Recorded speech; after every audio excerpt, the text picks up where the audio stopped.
Welcome back to the show. Andrew Zimmel hanging out with you on Zimmel TV. If you haven't subscribed, think about it, please, and hit the like button.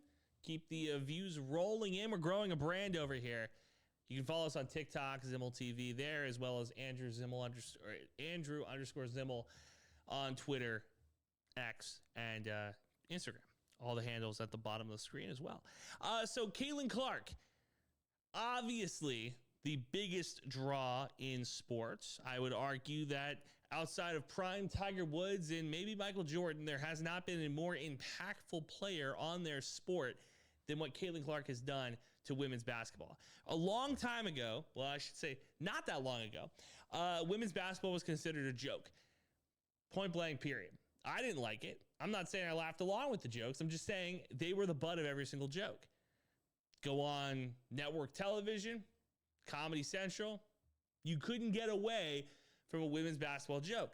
And overnight, it feels like, Caitlin Clark has flipped the switch. She has turned the WNBA into her league. So when her agent is quoted by Michelle Steele in this ESPN article about how to compensate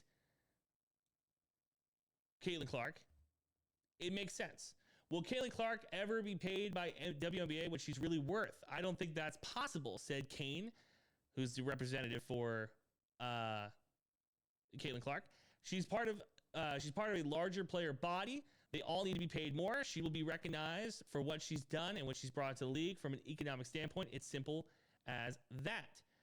Clark enters her second year after breaking the league assist record as a rookie. Star-studded rookie class. Okay, we'll take that. It was the most watched regular season in the 24 years and the most attended in 20 years.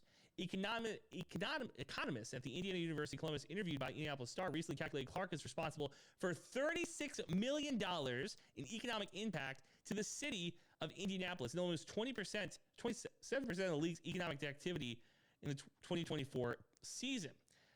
So you think about a multi-million-dollar league, and she's bringing in $78,000. To give you a little bit of idea, I am probably one of the lowest paid media members in the world. $36,000. I should not be in the same tax bracket as Caitlin Clark. Now, we aren't. She makes a lot more money off the court. She got a shoe deal. She has Gatorade deals. She does a bunch of stuff off the court. But her base salary from the WNBA and my base salary from my media job should never be in the same tax bracket. We shouldn't be in the same economic deal at all.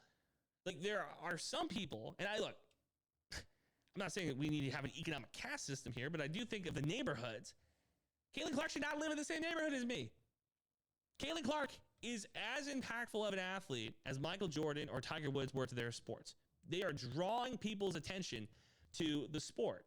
And when you also consider, in the 27 years of existence, the WNBA has struggled in obscurity. Most basketball fans view it as inferior to the men's game. A WNBA playoff game almost never drew 1 million viewers before Caitlin Clark arrived, while typical NBA playoff games have more than 10 million viewers. Salary cap for the entire WNBA is $1.4 million.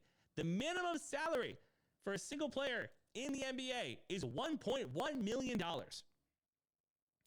That's got to change. That has to change. Now, the way that the salary caps work, it's a television deal, it's media rights deals. That's normally what makes up most of the salary cap. And then you consider attendance, ticket prices, national TV, of course, jersey sales, all that kind of goes into a pot. And that is how they come up with the salary cap and how much these players should be paid or need to be paid. It's how it works across all sports. So the problem, though, is that you have to consider, you have to consider that you are it's going to be a slow climb for Caitlin Clark and for everybody else. It's going to be a very slow climb for the WNBA to get where they need to be. Now, I have been a supporter of the league, a supporter of the W since Becky Hammond was on the San Antonio Stars. I thought the league was pretty good. I liked women's basketball, covered women's basketball for a while. I'm a fan. Caitlin Clark is by far the most impactful player in the league. But you cannot pay her the way that she needs to be paid until the league itself is making that type of money. And I know that there's a very large push from the WNBA to kind of draw attention to everybody else. I think that they're doing it the wrong way. Most people have said they're doing it the wrong way. I'm going to give my 2 cents. The reason that they're doing it the wrong way isn't because of some sort of equity or fairness thing. The reason they're doing it the wrong way is that when you have a talent, when you have a show that is good as she is, as good as Caitlin Clark is, you cannot hide it. You cannot try to mix it in. If I make a great steak, I'm not also trying to give you a hamburger. I'm not also trying to feed you pizza. I'm not also trying to give you cheap wine with my great steak. I want you to enjoy the steak. I might give you mashed potatoes. I might give you green beans. I might give you any sorts of salad sides next to the steak. But what I'm not going to do is try to take any attention away, any of your appetite away from that steak. And Caitlin Clark is the steak. That is what the WNBA is missing here. I get it. You want to mix Angel Reese and you want to mix all these other players in, and you want to have a unified league. I understand that. I understand where they're coming from. It makes more sense to have Caitlin Clark and Sabrina Ionescu and Brianna Stewart, and I get that. But when you have a player like this, you have essentially found magic beans. You've essentially found your golden goose. You cannot mess this up. And this is where it comes back to the Adam Silver of it all. Adam Silver is the commissioner of the NBA. His head is in a bajillion different places. You have G Leaguers winning dunk contests. You have NBA players who are having gun issues. Ja Morant. You have guys who aren't playing in games. Ja Morant and Joel Embiid and Kawhi Leonard and everybody else. You are too busy in all of these other places. And the NBA does a very good job of supplementing the WNBA. It is essentially their charitable case. It shouldn't be like that. You wish it was all equal, but the NBA does give a lot of money to the WNBA to help that league out. At some point, somebody needs to step in and make the right move here. Because if the agent for Caitlin Clark is saying, hey, she needs to be compensated correctly for her impact, she's making $78,000, she's bringing in millions of dollars for the league, you have to consider that Caitlin has wanted to be a WNBA player. Caitlin Clark has wanted to be a WNBA player since she was a little girl. She's wanted to be a WNBA player since before she went to Iowa, since before this whole roller coaster began. You have to think that there are going to be alternatives, and there already are alternatives popping up, alternatives to the WNBA. Now, we'll see how successful they are.